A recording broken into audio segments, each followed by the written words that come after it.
మిత్రులారా, రైతులకి 2 లక్షల రూపాయల రుణమాఫీ అనంటే ఒక్కసారి ఊహించండి.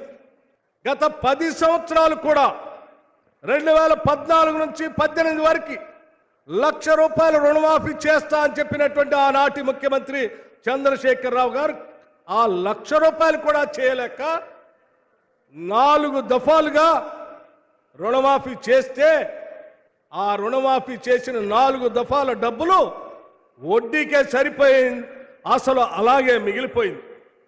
2018 నుంచి 2023 వరకు మళ్ళీ 1 లక్ష రూపాయలు చేస్తానని చెప్పిన ఆ పెద్ద మనిషి 5 సంవత్సరాలు పూర్తయినా కానీ చేయలేక చివరి రోజుల్లో ఎన్నికల కంటే ముందు కొద్దిగా అరకొరగా మొదలుపెట్టి చేతులు దులుపుకొని వెళ్ళిపోయాడు.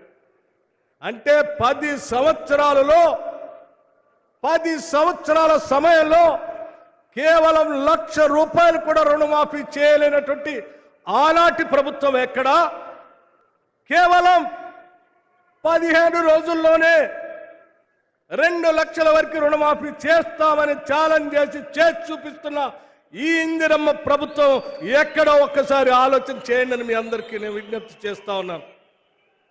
ఇది మా ప్రభుత్వం యొక్క సంకల్పం, మా అందరి ఆలోచన.